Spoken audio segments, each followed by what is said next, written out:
So, what do you think the first 90 days of your new life after 50 years old actually looks like in a new home? New home to you. Nobody tells you what the other side kind of feels like.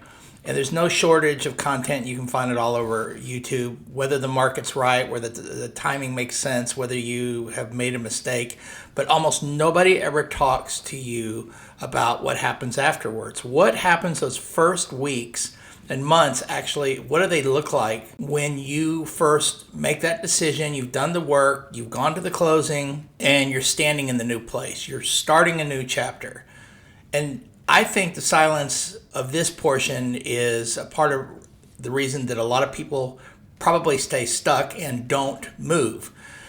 Because the fear, it's not so much about the move itself, it's about the unknown, what's on the other side of it. I experienced it myself.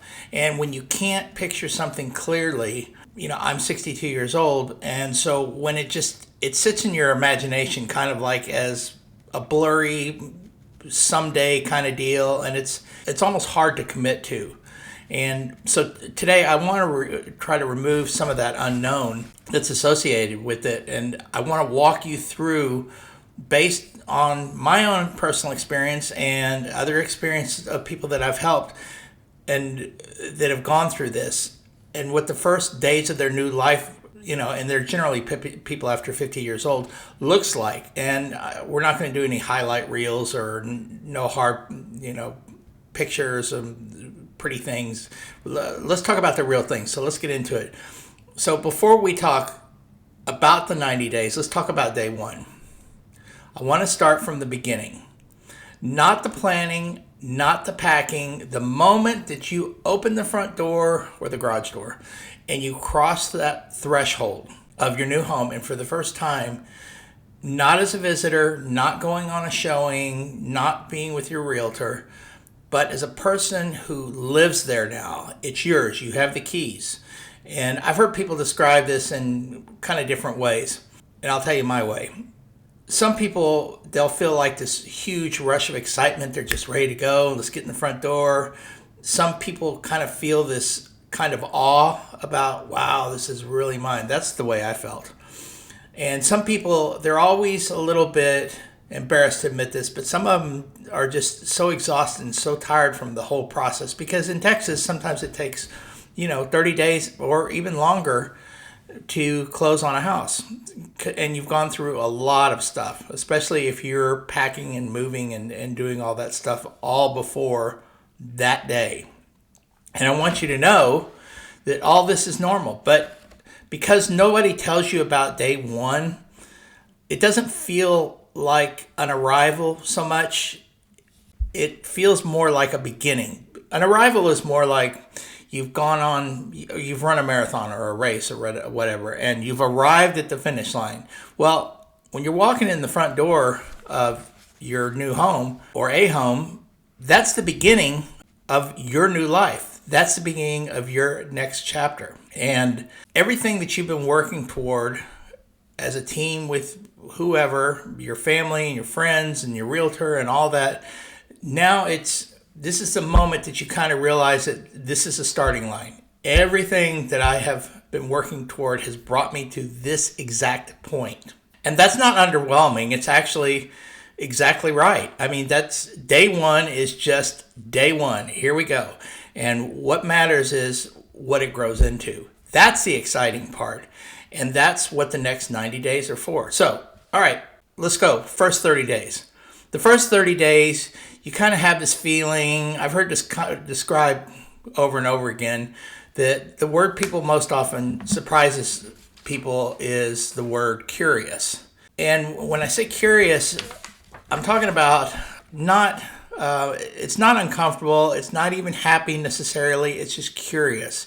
You're learning the rhythms of your new place. What side of the house does the sun come up? Where do you maybe sit on the back porch? Which route to the grocery store are you going to take? Are you going to try different routes? And which one do you actually prefer? Are the neighbors waving back? Are you having a good time and introducing yourself, or are they coming to you and introducing themselves to you? You're building kind of what You could probably say like a daily geography or a daily map. And those aren't small. I mean, it sounds small, but they're not small. I mean, because what you're trying to do is you're trying to establish where does my coffee cup go?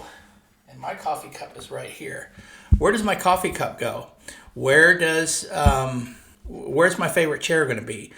If you watch some TV, where are you going to sit? Stuff like that. Because what you're actually doing is, in those first 30 days, you're answering a question that you've been carrying for months, maybe years, because it's taking you that long to make a decision. Can I make this place mine like before? And the answer is almost always, especially for people who move with intention and don't necessarily have to rush into something, the answer is yes. But it doesn't happen all at once. And it happens in small moments that you don't notice. Like the first time you give someone directions from your address and you remember where you are. Or the moments in the first 30 days, they are the time when you would be, let's say, planting seeds.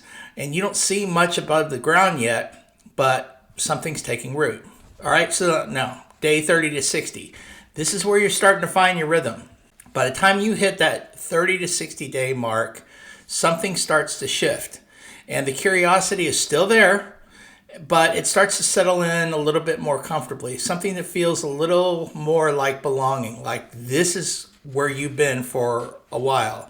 This is a phase where people, they start making decisions that have nothing to do with the move itself. Sometimes they join things, they find the church that they want to go to, they find the senior center, the library, the gas station that they want to go to, and they say they will do things and join things that they have not done for years. It's kind of interesting. And they say yes to things that they may have put off for years. Maybe they had the opportunity to do it, but just weren't interested. And I've seen this happen. It's almost predictable. Someone will call around the 6-week mark and say something like, we found this hiking trail and we've been going every Saturday and this is like awesome. And they never hiked before in their life. Or bicycling. They bought a bicycle and they hadn't had a bicycle in 30 years. Or something like, did you know that they had a farmer's market out here? I'm like, yeah, we talked about it. But you know what? You're so wrapped up in what's going on that you're trying to just get this house done. And it's fun. And the curiosity it's a lot of fun. And I always kind of want to ask, I got to do it gently. I got to figure out how I do it. Are these things that you did before? I don't remember exactly how I worded it. And the bottom line answer is no, we never did. Or not for a long time, maybe since they first got together. But there's something about that fresh start that kind of unlocks a version of yourself that you may have quietly set aside because you were in a different kind of rhythm. And this new version of yourself, you want to try new things. I did the same thing when I moved to Flower Mound from Dallas. It was the same thing. I just became curious. I wanted to go see this park and go swim up at this place and check this place out. And I still do it. And I've been here almost a year. But there's something that unlocks that version of yourself. And you probably quietly set it aside, as you progress through life. But that version to try new things and to say yes before overthinking it, that shows up without the weight of, how can I say, years of routine telling you, this is what we do every weekend. This is what we do on Wednesday nights or Tuesday nights or whatever. All of that kind of gets jumbled up. Hey, quick pause. If you are thinking about relocating to Flower Mound, I've put together a relocation guide for you that's going to make things a whole lot easier. Inside, you're going to find top neighborhoods, school info, commute details, and spots that the locals actually love to go to, shopping and restaurants. It's designed to help you feel not so overwhelmed, which relocation is always an overwhelming process. So grab your free copy. It's on the link below. And let's make your next move a smooth one.